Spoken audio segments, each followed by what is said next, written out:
Ustaz Sufyan. Mana orangnya? Ahmad Sufyan di mana? Oh, Dimas Asep Aditya ada?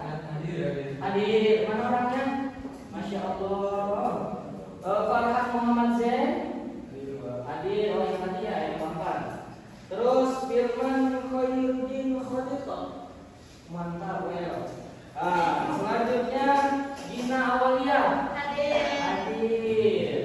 Sehat gimana Gina? Sehat? Alhamdulillah. Gina hadir. Enjar Kasih hadir. Meisha Duri Yasmi sakit. Udah ada surat sakit ya?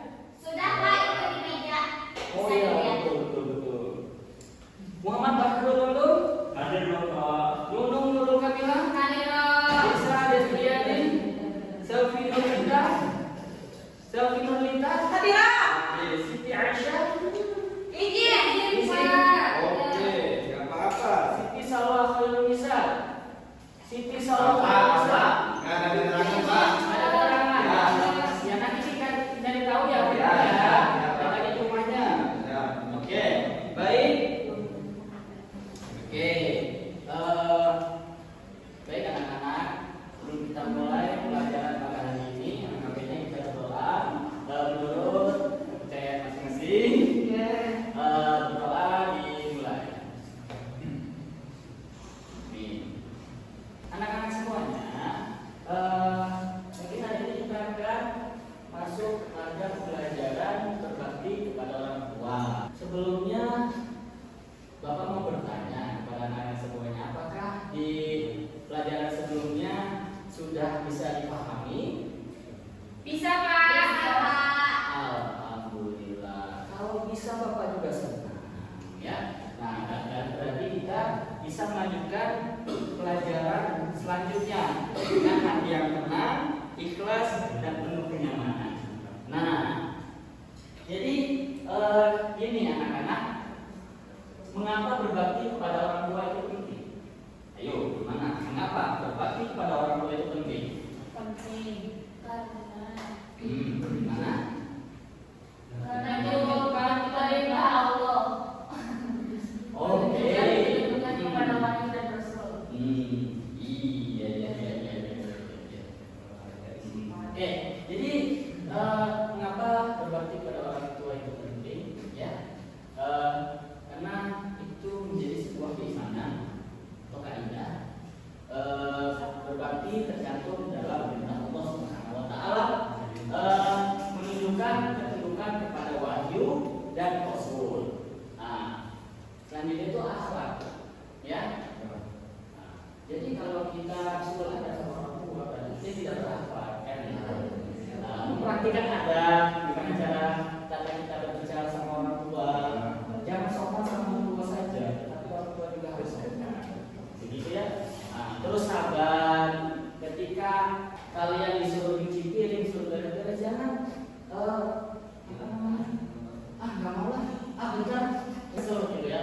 Nah, rendah hati ya, dan kasih sayang inti pendidikan Islam. Nah, terus sosial juga ya, dia memperkuat ikatan keluarga, menjaga keharmonisan komunitas, menurunkan beban sosial. Itu. Nah, selain itu ada juga ya dalil ayat Al-Quran. Nah, dan rendahkan dirimu terhadap mereka berdua dengan penuh kasih sayang.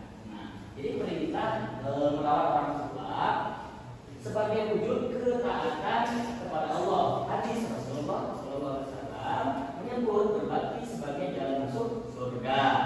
Nah, hadis menegaskan larangan durhaka dan keutamaan melayani orang tua. Jadi kita sebagai anak jangan hanya tadi ya anggap itu, tapi kita juga harus melayani orang tua. Orang tua kalau misalkan lagi sakit, ya kalian harus melayani. Ya, jangan malah kalian tinggalkan. Gitu. Nah, sampai sini paham nggak anak-anak? Paham. Oke, selanjutnya bentuk-bentuk berbakti. Oke,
anak orang tua, tapi kita juga harus bantu memikirkan bagaimana efisiensi dana keluarga itu biar tidak melonjak.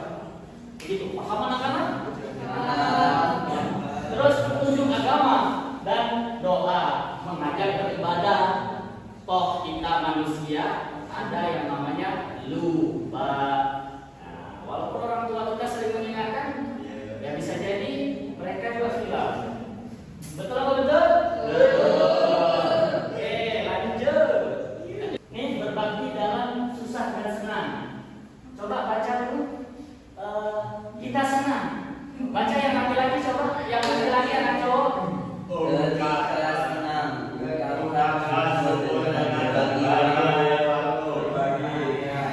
Dan dukungan materi secara proporsional. Paham? Oke. Nah, terus ketika susah, coba anak-anak yang putri yang gemes-gemes ini baca nih. Kesabaran, ketabahan, dan pengorbanan dari kegiatan, kejahat, meskipun tidak direncanakan, atau ketika menyambut sebuah permasalahan. Jadi berbagi bukan hanya di saat kita senang, bukan di saat orang tua kita itu kaya, bahagia, tetapi di saat susah juga kita harus ada. Jangan bahkan ada ya sebagian orang juga melihat ekonomi orang tua itu sulit, ya, anak ini malu, tidak mau mengenali orang tua. Jangan sampai begitu. Oke. Nah, di sini ada contohnya dan kisah teladan. Ya, ini dari kisah Nabi Ibrahim. Pengorbanan dan kesabaran dalam memelihara hubungan keluarga sebagai teladan ketundukan kepada Allah dan hormat kepada orang tua. Nah, ada juga kisah sahabat. Nah, sahabat yang merawat orang tua meski miskin menunjukkan prioritas akhlak di atas materi. Nah, mengapa kita harus menghormati orang tua? Karena orang tua, tanpa orang tua kita tiada. Nah, ini ada contoh nyata dan kisahnya. Nah, bisa kita ambil dari sini.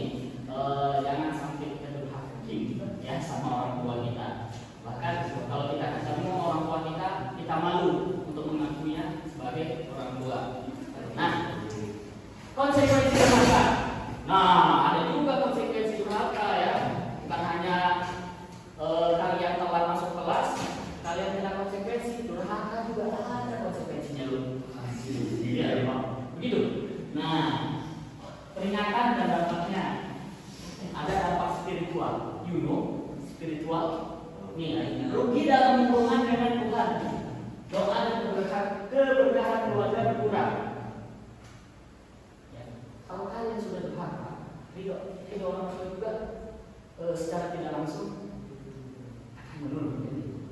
Bagaimana kita mendapatkan ridho, sedangkan kita aja suladan kepada orang tua. Nah, dampak sosialnya apa? Keretakan keluarga, kehilangan teladan bagi generasi berikutnya, stigma sosial. Terus dampak bagi diri sendiri adalah penyesalan mendalam, rasa bersalah dan potensi kehilangan hubungan saat tua, gitu ya. Jadi karma. Nah, selanjutnya anak-anakku yang tercinta yang tersayang, di sini menghadapi orang tua yang sulit atau berbeda pandangan, dekatkan dengan adab, ya, mulai dengan sopan, terus gunakan kata lembut dan jaga nada bicara.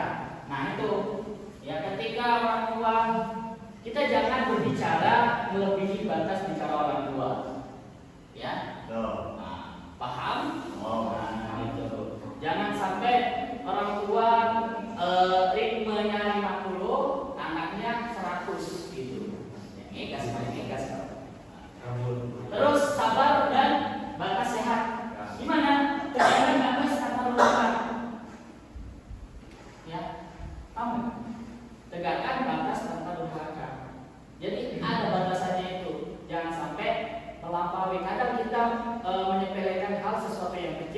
bisa membuat butir-butir durhaka itu timbul. Begitu ya? Iya. Nah, gitu. Nah, terus kita cari jalan tengahnya. Apa? Dialog terbuka, kita ngobrol, ya kan? Mediasi keluarga, dan tetap konsisten dalam prinsip agama. Dan terakhir itu ada berdoa untuk perubahan hati mereka dan minta petunjuk agar tetap berperilaku baik. Betul. Terus di sini juga ada manfaat dari berbakti itu ya. Tuh kata-kata itu dulu ya. Nah, ini apa namanya? Baca coba. Dunia dan akhirat. Nah, keuntungan duniawi apa?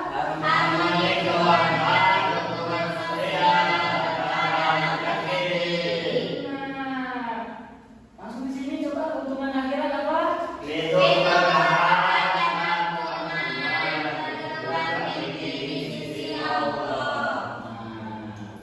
berbagi mempertemukan masalah duniawi dan pahala ukhrawi, investasi spiritual yang berkelanjutan. Jadi anak-anak semuanya jangan pernah takut untuk berbakti kepada orang tua. Ya, jangan pernah takut untuk berbakti kepada orang tua. Berbaktilah kalian selagi orang tua masih ada, dan ketika orang tua juga sudah tiada, kirimkan doa. Ya, orang tua tidak menginginkan pencapaian dalam bertakwa, tetapi beliau menginginkan ketika mereka sudah tiada ada yang mendoakan.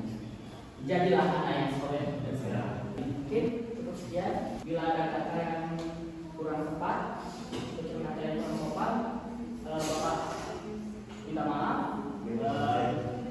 Maupun mungkin bila komentar. Assalamualaikum warahmatullahi wabarakatuh. Pembahasannya tadi agak tegang ya, padahal agak santai sedikit. Sama karena baru gitu ya, jadi lucu.